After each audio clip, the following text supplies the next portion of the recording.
A nossa entrevistada de hoje é a vereadora de Bauru, Thelma Gobi. A entrevista será conduzida pelo jornalista Samuel Ferro. É sempre um privilégio poder entrevistar a vereadora, a médica, doutora Thelma Gobi, que tem nos proporcionado entrevistas interessantíssimas, até pela sua independência política, a sua postura muito clara, transparente, e é sempre importante ouvi-la nos momentos em que há necessidade de se colocar o telespectador, o munícipe bauruense, a par daquilo que pensam outras pessoas. Thelma, muito obrigado por atender ao nosso convite e estar presente na nossa programação jornalística. E eu começo o programa, claro, vamos entrar muito mais na seara da doutora Thelma, que é médica na área da saúde. Nós vamos abordar outros temas também. Mas vamos começar, Thelma, por um assunto que hoje estará sendo entregue, segundo o prefeito, até o próximo dia 30, um ambulatório de diagnósticos ali ao lado do pronto-socorro. E neste laboratório de diagnóstico serão atendidos as pessoas, todas as pessoas, gratuitamente, porque o município vai arcar com essas despesas. E a preocupação, essa e uma outra que eu vou abordar logo na sequência, é porque, primeiro, o Tribunal de Contas do Estado apontou que 400 e tantos municípios e 60 da nossa micro-região, ou 30 e poucos da micro-região, estão aí com uma alerta ligados, porque, claro, a crise ainda efetivamente continua nesse país. Ou seja, os municípios têm até que parar de gastar. E o próprio secretário das Finanças de Bauru já deu uma flertada para o prefeito: olha, vamos dar uma maneirada aí nas despesas, porque a situação não é um céu de brigadeiro que nós temos pela frente. Eu quero ouvir a sua opinião e, mais uma vez, muito obrigado por aceitar o nosso convite e vir participar deste debate, desta entrevista, neste momento delicado. Primeiro sou eu que agradeço, né? Sempre um prazer estar aqui com você, estar com a população de Bauru e quero dizer o seguinte: o momento é delicado mesmo. O Brasil, eu acredito que vai decolar, vai sair, mas não é com a velocidade que algumas pessoas pensam. Com relação a Bauru, nós já tivemos um limite prudencial, já tivemos impedido de fazer uma série de coisas, e quando abriu a guarda, começou a se fazer algumas colocações que a gente acha que não deveriam ter acontecido, porque o limite prudencial volta. Nós não estamos vendo um momento de crescimento do PIB e muito menos de crescimento do ICMS, que é repassado pelo Fundo de Participações dos municípios. Aí nós temos a construção, como você disse, do serviço do Centro de Diagnóstico Ambulatorial, e para ter esses diagnósticos ambulatoriais nós precisamos de equipamentos. Então é o ultrassom, que ele coloca lá, a tomografia. Eu, particularmente, entendo o seguinte: nós tivemos um custo para construir. Ah, mas esse dinheiro veio do governo federal. Ora, mas a manutenção é nossa. O equipamento veio de não sei aonde, mas depois para manter o equipamento é nosso. Nós temos que ter o pessoal, nós temos que ter a manutenção dos equipamentos. No meu entendimento, neste momento, que não estou desprestigiando nenhum servidor municipal, não. Nesse momento, eu acho que deveria comprar cotas de exames. Nós não teríamos o custo da manutenção do equipamento e nem do pessoal ali. Por quê? Porque mesmo ele colocando, então não envolve realmente o servidor público, porque ele já disse que ele vai fazer isso de uma maneira terceirizada, ele vai contratar empresas para colocar ali. Agora, o dinheiro que ele usou para construir, veio para construir, mas poderia conversar com o governo federal e vir redicionado para cotas. Então eu acho que se comprar cotas de ultrassom, de tomografia, neste momento seria mais viável para o município. Eu acho que seria uma medida onde nós teríamos uma aquisição maior de exames sem que o município tivesse a questão da manutenção. Quando tiver direitinho, monta serviço próprio. problema nenhum, não sou contra o serviço próprio, mas nesse momento, o que eu entendo de gestão, economicamente seria mais viável comprar cotas do serviço. Um outro assunto que eu queria abordar com você, e aliás já abordamos isso, o prefeito colocou aqui, até respondendo indagação dos telespectadores, de que está prestes aí a ter uma nova reforma, uma ampliação ao nosso pronto-socorro central. Claro que é necessário, mas eu te pergunto, seria este o momento? Já falou-se nisso, em fazer um novo prédio, apresentou-se uma maquete no início da atual administração para que tenhamos esse novo pronto-socorro. Mas diante dessa situação, é o momento. Olha, eu só vou dizer uma coisa, Samuel, de uma maneira tranquila. O ponto atendimento infantil está fechado há mais de um ano, que era para consertar goteiras e trocar porta. Não foi feito. Então, eu acho que ele não tem pernas para isso. Não tem pernas para isso. Eu acho que poderia muito bem e tem que fazer melhorar a situação do ambiente que já está lá. Isso é um absurdo. E tem que buscar as tais vagas. Porque se tem paciente no corredor, na maca, na cadeira, porque você não tem como tirar do pronto atendimento. Não sou contra ampliar, mas acho que não vai fazer. E se fizer, não vai ter pernas para manter. Entendeu? Thelma, na próxima segunda-feira, que é ponto facultativo, porque foi transferido de hoje para a segunda, não teremos a sessão legislativa. Vai ser na terça. Vai ser na terça. E por conta deste feriado, entre aspas, vereadores acompanhados do prefeito vão a São Paulo para se reunir com o secretário da Saúde do Estado, numa reivindicação feita pelo município, por um vereador, que fez até um lance de protesto, buscando alguma informação sobre os 21 leitos prometidos e até mesmo a data em que nós teríamos aí a abertura do Hospital de Clínicas, que estariam programados 200 leitos, mas não tem data para informar. E neste mesmo dia, o secretário vai falar para os vereadores o que pode ser feito, e até eu tenho comentado que o secretário da Saúde do Estado fez uma declaração extremamente infeliz, dizendo que Bauru já recebe muitos recursos para a saúde.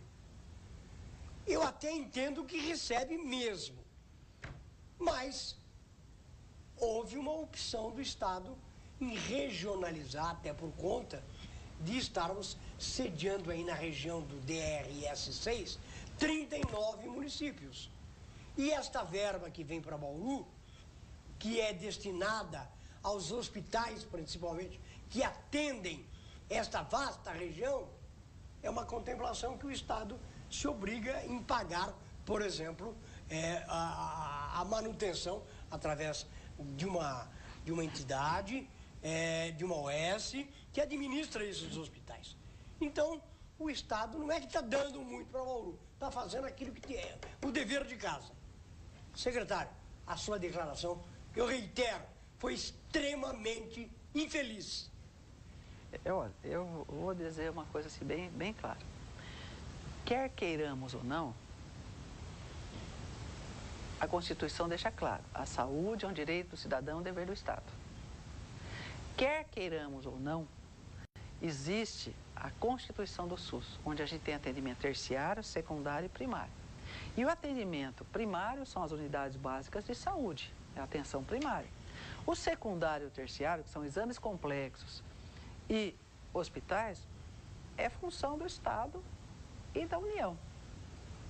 Se ele acha que Bauru recebe uma verba significativa do Estado, nós temos que pensar o seguinte, eu recebo, mas ela é suficiente para manter a saúde do indivíduo? Não é, não é. Se Bauru está nessa situação e ele acha que recebe muito, imagina o que ele está fazendo com o resto do Estado de São Paulo. Então a gente tem que entender o seguinte, pode ser muito para ele, mas é insuficiente para dar uma boa condição de saúde. E o Estado tem que prover isso, tem que prover. E eu acho que se ele não priorizar a saúde, vai priorizar o quê? O cemitério. Então ele precisa realmente saber o que fala. Olha, realmente Bauru já recebe um percentual do dinheiro destinado, um pouquinho maior que as outras cidades. Eu sei que é insuficiente, nós precisamos trabalhar para melhorar isso, é isso que ele tem que dizer. Certo? A constatação é clara. A vida não tem preço, mas saúde tem um custo. E o custo que se repasse, quer seja do Estado, quer seja da União, ele é insuficiente para manter uma boa atenção à população brasileira. Então, secretário, se o senhor acha que é muito, ainda é pouco para cuidar das vidas das pessoas. E acho o seguinte, basta o senhor dar uma passadinha, vem aqui em Bauru, vamos passear junto com a gente, vamos na UPA, vamos na unidade básica, vamos ver tudo que falta, Aí eu não vou visitar, não tem problema nenhum, vamos visitar os hospitais. Vão deixar de ter um hospital de orçamento que ele ganha para fazer 300 tomografias, se ele fizer 500, ele recebe o mesmo bolo. Então a gente precisa organizar isso. Nós precisamos de ver a quantidade. Vamos rever o teto orçamentário que a cidade ganha. E com relação aos leitos, Samuel, desde a época do Rodrigo Agostinho vem se discutindo isso. O ano passado, a Comissão de Saúde fez 6 reuniões com o secretário de Saúde, o diretor da DRS, para discutir a questão dos leitos. A FAMESP, numa reunião, ela trouxe planilhado quanto custaria ampliar 16 leitos no base, quanto custaria ampliar 5 leitos de UTI no base, quanto custaria fazer um serviço de hemodiálise, que Bauru, ele interna as pessoas e acaba usando o leito hospitalar, e que essa realização de serviço de hemodiálise nos daria mais 16 leitos. E precisa começar a funcionar o hospital de clínicas. Então, se a gente conseguisse abrir 16 leitos no base e 16 leitos no estadual, são 32 leitos. A estimativa de déficit nosso é em torno de 50 leitos.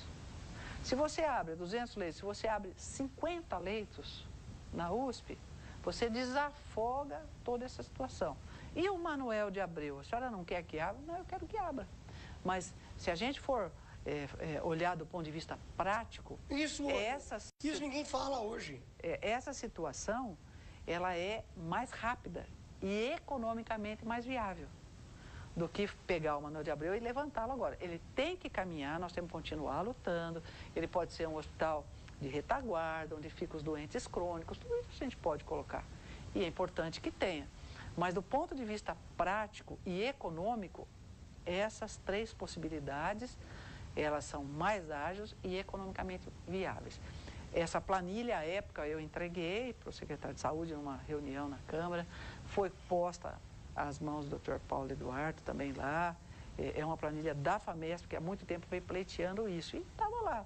Fica 370 e poucos mil reais para a parte de física, de adequação física,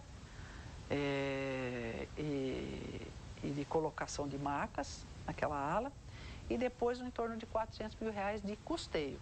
Agora, a gente tem que entender o seguinte, nós não podemos construir algo que não vai ter o custeio, porque isso aí é caro. Um aparelhinho de R$1 milhão que você usa na sua plenitude, ele não é caro, porque está sendo utilizado. Um de R$100 que você não usa é caro. Você comprou por quê se não ia usar? Então a gente tem que entender assim, nós temos que ter o dinheiro para a adequação física e equipar e o custeio, que a ala tem que funcionar. E cada 1 ou 2 meses de custeio fica igual ao que você construiu e rechou. Esse é o investimento. Então, a busca ali é melhorar o teto orçamentário da cidade e o custeio. A gente fica chateado porque foi discutido durante um ano inteiro com o prefeito, com o secretário de saúde, e tinha que ter ido buscar isso. Agora, eu acho o seguinte, quando você faz promessa e você está numa posição de governador, essa promessa é do Estado. Agora, se o prefeito, se o secretário de saúde, se o diretor da DRS achou que promessa de cuspe, que não tinha um papel assinado, ia vingar numa época de eleição, eu realmente eu achei que era sonhar. Era um sonho que ia acabar em pesadelo, né? Porque tinha que ter tido um documento, uma formalização, para poder ter a continuidade. Tinha que ser uma promessa de governo. Ele tinha que continuar isso, e não uma promessa de governador. Thelma, o que é que você sabe sobre os remédios que são distribuídos pelo município? Há falta, o prefeito veio aqui e disse que não há falta. Nós temos reclamações que dizem que há falta. Eu entendo até que se houver falta, deve ser remédios que fogem ao controle do Estado e do município, aqueles que são conseguidos judicialmente. Eu queria saber se você está a par desse assunto. Não tem falta daquilo que é conseguido judicialmente, não tem falta do remédio dia a dia. Desculpa falar isso. falta insulina, falta dipirona. Aí é o seguinte, quando falta e começa a ferver, aí é o seguinte, aquilo que tem deixa e compra o que falta, daí começa a faltar outra coisa, certo? Eu tive na farmácia central, falta sim. Eu acho que precisa assumir o que falta. Ah, mas nós tivemos a dengue, teve um consumo maior de gás, de comprimido, de dipirona. Tudo bem, mas isso, tudo bem, é sazonal. Mas já está faltando desde o começo, não é isso assim. Não tem um controle. Desde a minha legislatura passada, o Rodrigo Agostinho, que a gente escuta dizer, nós vamos informatizar, nós vamos ter controle. Não tem controle, ó. Não tem controle. Então, tem os remédios, às vezes sai, não sabe nem para onde. Tem falta sim. Sinto muito, prefeito. Sinto muito, secretário. Falta sim, falta. Pode, na hora que vê que falta, correr e tapar o buraco, mas falta. Ah, mas está faltando porque a empresa não entregou. Todo mundo sabe que vai ter atraso, então se programa até com atraso. Dá uma folga maior. Põe o seu ponto de compra, o senhor conversa com qualquer administrador, um pouquinho antes, para não faltar. Tá aí, importante a colocação, porque o prefeito diz que não falta remédio. E nós, às vezes, recebemos reclamação. Como eu sou leigo, não frequento, não tenho obrigação de fiscalizar, eu até imaginava que fossem aqueles remédios que são judicializados. E, na verdade, você está dizendo que são os insumos básicos do consumo para atendimento elementar daquilo que uma farmácia tem que entregar. São os remédios crônicos, para hipertensão, para diabetes, falta sim, falta. Mas dizer que não falta. Aí, palavra de uma parlamentar e que é da área da saúde. Não tem 30 dias eu tive na farmácia central para ver o que faltava. Então, eu não estou falando da boca para fora, não. Não tem esse perfil. Perfeito. Está aí o telespectador, a informação da vereadora Thelma Gobi. Doutora Thelma, nós estamos com mais de 12 mil casos de dengue no município. Sabemos que esta insidiosa doença provocada por um mosquito cíclica. O ano passado tivemos um número bem reduzido, porém esse ano estamos exageradamente batendo os recordes daquilo que o município já assistiu. A que se atribui isto? Primeiro é o seguinte, ninguém pode dizer que não conhece a epidemiologia da dengue. Você tem num ano um pico, depois 1 ou 2 anos você tem um decréscimo, depois volta. Né? Então, quando você teve o pico lá em 2015, você sabia que uma hora ia voltar, 2017 teve de novo, você tem que se preparar. E como você se prepara? Com conscientização. Por que conscientização? A maior parte dos focos está dentro de casa. Se fala de 70% a 80%. Então, faltou um trabalho de prevenção e de conscientização. Eu disse e digo abertamente que essa conscientização nós fazemos na escola. Se você orientar a criança, que tem que olhar, que vem a dengue e tudo mais, você faz. E, infelizmente, o município também não cumpre o seu papel. Ele está muito preocupado em ir mandar fotografar, mandar para ele multar, para gerar dinheiro, mas ele não limpa o que é dele. Quando veio a lei, que eu acho que tem que existir, quem tem um imóvel tem que mantê-lo limpo, eu perguntei pelo artigo 18, que a gente tem uma resposta mais rápida, que é 30 dias mais 30 dias, né? Então, eu perguntei o seguinte, eu pedi todos os próprios públicos, terrenos, prédios, e o cronograma de quando eles seriam limpos. Porque se eu mando os outros limpar, eu tenho que fazer o meu serviço. Eu recebi os próprios públicos e o cronograma do ano passado, de quando limparam. E uma resposta dizendo que, mediante um momento difícil, limpa conforme a denúncia. Ah, pelo amor de Deus, para de política de bombeiro, né? Que vai onde o fogo está. Tem que criar uma sistemática de limpeza. Ah, nós contratamos agora uma empresa direitinho. Mas qual a sistemática dessa empresa? Como é que ela vai fazer a limpeza dos próprios públicos também? Ou só vai estar preocupada em pegar o dinheiro e multar? Quanto a prefeitura tem de pernas para atender as demandas e as denúncias dos aplicativos? Tem tudo isso. Então, precisa se organizar. Eu acho que o dengue é uma série de situações. Era sabido que vinha, não se tomaram as medidas cabíveis de prevenção para que não ocorresse a doença. Depois que ela está aí você tem que realmente melhorar as condições para atender as pessoas. Eu acho que isso tem que servir de lição. Não dá para Bauru ser a capital, né, da dengue. com índice de incidência altíssimo, e eu espero que tenham entendido a lição. Tem que fazer uma atitude contínua, não é uma doença que vai embora, até que a gente realmente possa ter, pelo calendário vacinal, disponibilizado e tudo mais. Mas, enquanto isso, faltou atitude do Departamento de Saúde de tomar medidas que prevenissem essa situação toda que está aí. Alguns vereadores da Câmara de Bauru queriam uma comissão especial de inquérito, uma CEI, para investigar a estação de tratamento de esgoto de Bauru. Desta obra, que é a segunda mais cara do Estado, do Poder Público, e que está severamente atrasada. Qual é o posicionamento da vereadora em relação a isto? Eu assinei a SEI. Eu assinei a SEI e acho o seguinte, existe uma vertente que diz o seguinte, olha, esse dinheiro já é fiscalizado pelo Tribunal de Contas, pelo Ministério Público Federal. Olha, o dinheiro que veio do governo federal, que é aqueles 120 milhões a fundo perdido. Aí esse monte de aditivos e tudo mais é dinheiro do município. Então, eu acho que tem que olhar. Por que teve tantos erros de projeto? Por que tantos aditivos? Como é que está sendo usado esse dinheiro? Isso aí é simplesmente um mecanismo de investigação, de esclarecimento. Então, eu acho que neste momento, esta SEI, eu acho que ela era pertinente. Senão, eu não teria assinado. Eu acho que precisa, é um momento de esclarecimento. SEI não é para tomar nenhuma atitude contra o prefeito. Isso é uma comissão processante, não tem nada a ver.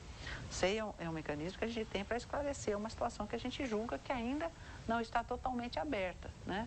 Então, a gente entende o seguinte, o dinheiro que foi dado do governo federal está muito claro, mas o dinheiro do município, esse monte de consertos e reprojetos, agora foi contratada uma fundação da Faculdade de Engenharia de São Carlos, para refazer um projeto, 2,5 milhões. Então, precisa explicar onde é que errou, quem errou, o que tem. Tem que ter alguma responsabilização de alguém.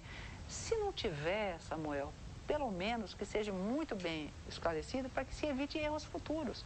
Acho que o grande ganho é você prevenir os erros futuros. Mas eu acho que tem que ter esse esclarecimento, sim. Essa é a minha posição neste momento. E você sabe que eu sou bem ponderada, já se passaram outras 6, eu não assinei, porque achava que estava tudo muito claro, na minha cabeça não tinha dúvida. Então, eu não tenho problema nenhum de defender quando eu assino e de defender quando eu não assino. Eu acho que o vereador ele tem essa liberdade, mas ele tem que ter clareza e convicção daquilo que ele faz. Claro que a mídia já divulgou, a televisão já mostrou, o pronunciamento da vereadora na segunda-feira causou muita polêmica e causou alguns aspectos de perturbação para muita gente. O que a vereadora quis falar naquele pronunciamento e que ele chegasse a quem para aquela fala contundente que a senhora teve no momento em que a senhora usou do seu tempo disponível? Eu acho o seguinte, lá eu usei para falar da questão dos leitos. O vereador Sandro fez o papel dele, que foi lá para tentar chamar a atenção de um assunto que já vem sendo discutido há muito tempo, mas ele fez o papel dele.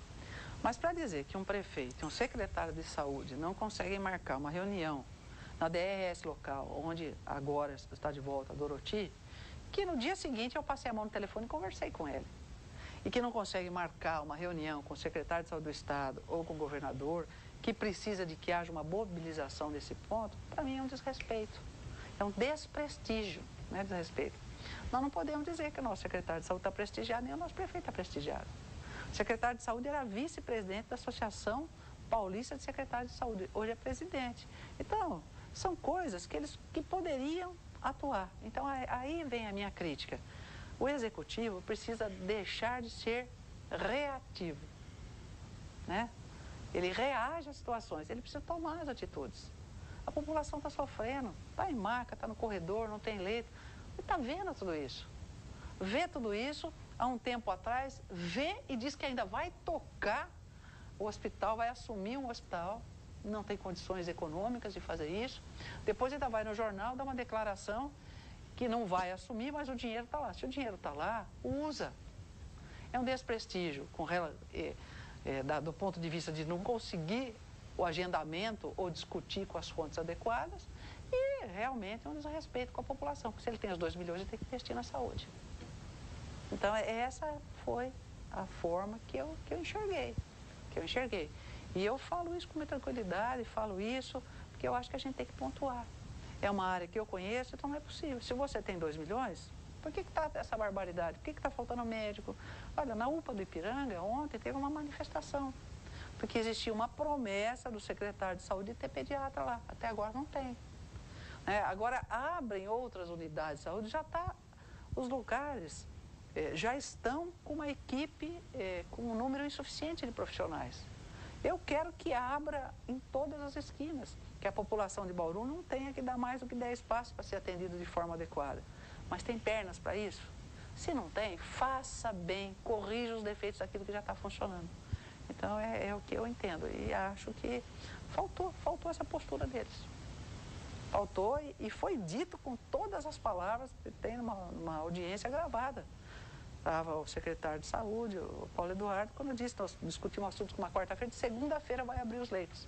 Agora esquecer de dizer para mim de que mês e de que ano. Só isso. O Pedro Valentim, sobre esse assunto, ele faz a seguinte colocação. Em Bauru, nas eleições de 2018, e até o momento, não veio nada para a cidade.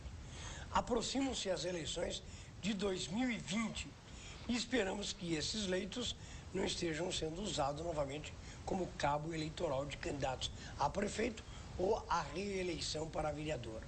Ele pergunta, numa cidade que se diz que em 10 anos já morreu quase 1000 pessoas por falta de leitos hospitalares, por que a Câmara Municipal nunca fez uma SEI na saúde?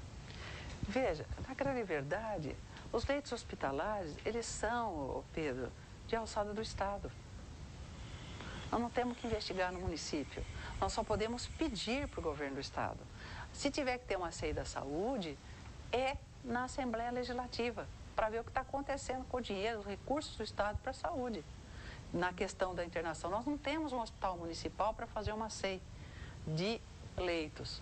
Agora, o que eu quero dizer para você é o seguinte, de forma alguma, a Câmara pode se omitir de fazer, pontuar e buscar. E isso tem sido feito sistematicamente. Eu conversei aqui no início, dizendo que só reuniões com o secretário de saúde, diretor da DRS, entrega de planilha com custo, com planta que foi feito pela FAMESP, para as pessoas cuja responsabilidade tinha, de responsabilidade que pode resolver o serviço, foi feito. Então, o Legislativo está fazendo papel, mas disso realmente a gente não consegue, porque nós não temos poder para investigar o Estado. Quem tem poder para investigar o Estado é a Assembleia Legislativa Estadual. Aqui a gente pode correr atrás das unidades básicas de saúde, dos prontos atendimento, das UPAs, mas estão sendo feitos apontamentos sistemáticos. Quarta-feira, né? Hoje é quinta, ontem, às 10 horas da manhã, Pedro, teve uma reunião onde foram convidados todos os conselhos gestores de saúde da cidade, das UBS, das UPAs, da saúde da família, do pronto-socorro infantil, do pronto-socorro de adulto, para que eles fizessem os apontamentos daquilo que é para a gente cobrar do prefeito. Então, as atitudes estão sendo tomadas. Só que, assim, a questão do leito, a gente tem que pedir, tem que cutucar, tem que conversar com os deputados, para que haja um esclarecimento. Eu acho que, nesse momento, o que Bauru tem que fazer mesmo, pode buscar ser, mas é do governo do Estado, é buscar os leitos. O Marcos Eduardo Monteiro, ele diz o seguinte, doutora Thelma, o Hospital Manuel de Abreu sempre foi e sempre será um problema. A área onde se localiza o mesmo é enorme. Pensando no futuro e no crescimento de Bauru e da região, não seria mais interessante fazer um movimento grande com os vereadores, os deputados daqui, o ministro Marcos Pontes e conseguir verba para levantar um grande hospital naquela área? Precisamos pensar no futuro e não só no atual momento. Marcos Eduardo Monteiro. Marcos, eu disse aqui no começo que tem uma coisa que a gente precisa resolver de forma rápida e a gente tem que ser prático. Porque nós estamos perdendo vidas e não estamos tendo onde colocar as pessoas. O que a gente consegue resolver de forma mais rápida, com 3 a 6 meses, é a ampliação dos leitos e iniciar a tomada do funcionamento dos leitos do Hospital das Clínicas, que é o da USP. Agora, em momento algum, a gente deixou de falar do Manuel de Abreu. Eu ainda falei, olha, ele demora um pouco mais, tem que fazer o projeto, tem que licitar, tem que construir, tem que equipar, mas ele pode ser um hospital que a gente fala de referência para crônicos. Eu coloquei no começo. Então, esse aí tem que buscar. Isso nunca se deixou de buscar. Tem movimentos grandes cobrando também essa situação. Só que essa situação demora 4, 5, 6, 7 anos para resolver. Entre projeto, licitação, construção e botar para funcionar. Então, nós temos que buscar isso ao longo do tempo, mas agora, de forma mais rápida, e tem também nessa planilha que os leitos do hospital de base demoram mais ou menos 90 dias para entregar, e a parte que cabe ao hospital estadual com a ampliação do serviço de hemodiálise desafogando mais 16 leitos são 6 meses. Agora, nós temos que fazer essas coisas e, simultaneamente, continuar buscando a reconstrução do Manoel de Abreu e a sua abertura, só que demora um pouquinho mais. Então, não são atitudes excludentes, a gente tem que somar essas forças, mas para esse momento, a prioridade maior é esses leitos que se entregam mais rapidamente. Mas, em momento algum, deixaremos de buscar o Manoel de Abreu. A verdade é que eu já entrevistei secretários da saúde, gente ligada ao governo, e sempre houve promessas de que o assunto já seria resolvido, isso faz 4 anos quase. Olha, e houve sempre promessa no sentido positivo, que a obra estava sendo estudada, estava pronta, quase pronta a licitação, estava aí em fase final para inserção na peça orçamentária do Estado. Só que palavras. Ninguém chegou com o documento aqui, ó. Falou aqui, ó, tá aqui o documento. Ninguém chegou. É aquilo que eu disse, né? E gente da área, viu? É a questão da promessa do CUSP. Ele evapora, né? Quando fechou o Manoel de Abreu, que disse que ia fechar e que já ia reformar, eu disse, fecharam para balanço porque não tem dinheiro, não vai abrir tão cedo. Nossa, o que eu apanhei porque eu disse isso, né? Quando foi dito que ia assumir o hospital de base, eu disse, não vai assumir. A prefeitura não tem pernas financeiras para isso. Eu nunca discuti competência. Não tem, apanhei muito também. Mas eu acho que a gente tem que ser realista. Tem que buscar o hospital do Manoel de Abreu? Tem sim. Bauru merece isso, é um polo referência em saúde hoje. Mas assim, o que sai mais rapidamente e nós precisamos disso são esses dois. Então as coisas podem caminhar junto. Só que são coisas que caminham. Uma resolve com 3 meses, outra com 6 meses, outra com 5 anos. Não dá para esperar 5 anos. Né? E a gente tem o hospital das clínicas aí que o prédio está pronto.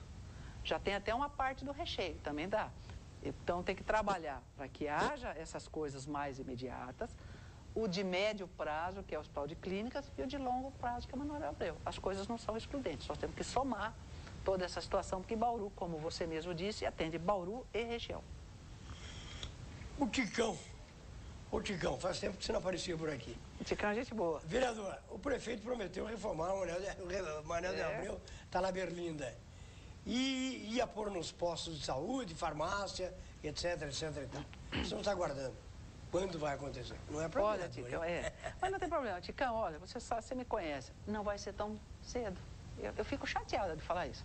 Primeiro porque para poder ter a farmácia nos postos de saúde, que antigamente tinha, houve uma reivindicação dos farmacêuticos, Conselho Regional de Farmácia, e tem uma legislação que você não pode entregar se não tiver o farmacêutico. E a prefeitura não coloca porque não tem dinheiro para pagar o farmacêutico lá. É só isso. Essa é a situação, não tem. Né? Eu já, inúmeras vezes, já disse o seguinte, por que não se entrega remédio para 3 meses em vez de para 1 mês? Mas se a pessoa vier a falecer, meu Deus do céu, fica 1 ano, 2 anos mandando as coisas. O remédio em casa. Puxa vida, é uma maravilha o remédio em casa, mas atende 300 ou 400 pessoas, é muito pouco. Precisa ampliar essas coisas. Eu acho que a retirada de remédio poderia ser maior, enquanto não se consegue colocar o farmacêutico na ponta para fazer a entrega em vários pontos da cidade. E a gente tem que ver o remédio em casa, para a pessoa não se deslocar. Segundo a doutora Thelma, está faltando na farmácia, imagina se tivesse 10 postos distribuindo. Aí que ia ser uma latinha de comprimido para pressão alta, de pirona. Ia ser uma... Aí também não dá, né? Mas antes era distribuída nos postos, sabe? A pessoa que era atendida no posto, ela já saía com a sua medicação. Hoje não tem isso porque eles não têm condições de manter o farmacêutico lá. Eu acho até que seria mais lógico, né? Você atende, passa, pega e vai para casa. Mas também isso não custa nada, né? A gente tem que se espelhar no melhor, tá certinho, Ticão? Bom, o Pedro voltou para cá. Não, é bom. A Câmara poderia fazer uma moção de apelo para a Assembleia Legislativa, fazer uma SEI pela falta de leitos em Bauru e outras cidades? Ele deixa como sugestão. Pode, isso pode, Pedro. Você, do mesmo jeito que eu disse que não era da competência da gente investigar o hospital estadual, e você sabe disso, que a gente nem tem entrada tão livre assim, isso pode acontecer. E eu acho que a gente pode aproveitar essa ida para São Paulo e ter uma discussão clara. A gente tem que trabalhar muito para que Bauru resolva os seus problemas. Eu acho sim, que o Brasil tem que resolver os seus problemas, né? Eu acho que houve uma promessa de campanha muito forte do prefeito de Bauru e também houve uma promessa de campanha muito forte do presidente. Está apostando muito no Mandetta. Eu gosto dele como médico, como ministro da Saúde, mas eu ainda também não vi as atitudes dele se concretizarem, não. Do mesmo jeito que eu gosto, eu consigo enxergar que ainda não fez nada, não. Está deixando a desejar. O Marcos, ele liga aqui para agradecer ao prefeito Gazeta, que quando esteve aqui, ele comunicou um vazamento na rua Antônio Palhares Ortega, na quadra 2 do Parque União, e o prefeito ligou para o órgão competente, aqui o DAI, e já foi feito serviço. Ele está agradecendo. É importante dizer, ninguém vai ter um governo que só faça coisas boas, só faça coisas ruins. Tem coisas boas acontecendo. E a gente tem que ter a clareza. Você tem que saber bater palma quando é para bater palma, então você tem que saber fazer as colocações, que às vezes parecem um pouco mais pesadas, mas é para alertar o prefeito, que é para alertar o executivo para onde ele tem que olhar. Essa é a visão que eu tenho. E bonito a ação do munícipe aí ligando para agradecer. Tem até uma parábola do agradecimento, uma passagem bíblica sobre isso. Ô, doutora Thelma, muito obrigado por ter aceito o nosso convite e mais uma vez ter vindo participar desse debate, principalmente envolvendo a sua área na saúde pública, uma vez que é muito importante a população, pois somos uma cidade de 400 mil habitantes e necessitamos de colocar a par a opinião pública daquilo que se realiza e daquilo que está acontecendo na saúde do município. Muito obrigado. Eu que agradeço, né? É sempre um prazer estar aqui com vocês. Um abraço a todos. Aos que nos acompanharam, deixamos o convite para que estejam conosco na nossa programação jornalística da próxima segunda-feira. Nós, na edição dos nossos telejornais, nós passaremos um especial sobre a Paixão de Cristo e você é o nosso convidado. Aos que nos acompanharam, um excelente feriado, uma celebração com a paz de Cristo no coração de cada um daqueles que nos acompanham. Um abraço e até segunda, se Deus assim nos permitir.